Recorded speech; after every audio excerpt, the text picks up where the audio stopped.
Morning, Steph. Yes, good morning to you both. Another busy week for the banks, and we've got a banking expert with us this morning who will help explain what it all means. But let me just tell you the details. Good morning, everyone.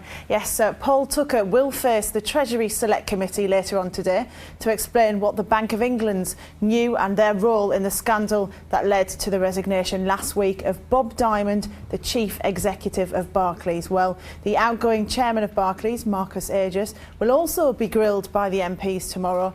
And in the meantime, well, of course, there is still the issue about Bob Diamond, which could be as much as £20 million.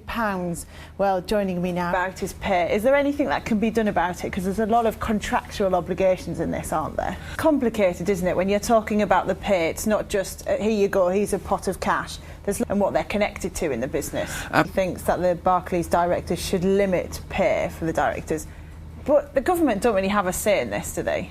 No, but I think public opinion... Probably, if he's ever going to give this money. Well, there's two separate issues. First of all, Steph, there is, of course, this ongoing Treasury Select Committee review of everything that's gone on with this rate fixing scandal. Paul Tucker up from the Deputy Governor of the Bank of England today. Are we expecting to hear much from him? Well, next, because there's a lot of people who are just, frankly, very annoyed with what's gone on with the banks.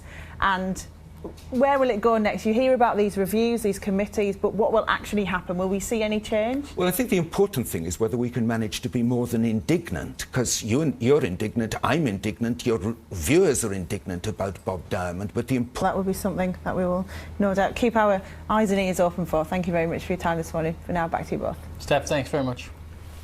Good morning. BMW is to invest £250 million in its UK factories. That's over the next 3 years, which should safeguard thousands of jobs. I'll have more shortly.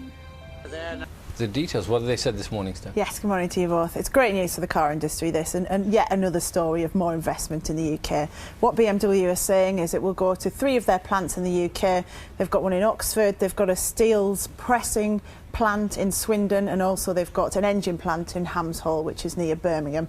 All of those will get this boost, and they say there are around 5,500 jobs across the UK which are involved in mini production, and this money is on top of £500 million that they announced last year would be going into the business as well. It's going to be spent over the next 3 years, and it's all to do with the expanding production of minis. So obviously things are going well. A lot of people buying minis from them at the moment. All right, Steph, thanks very much.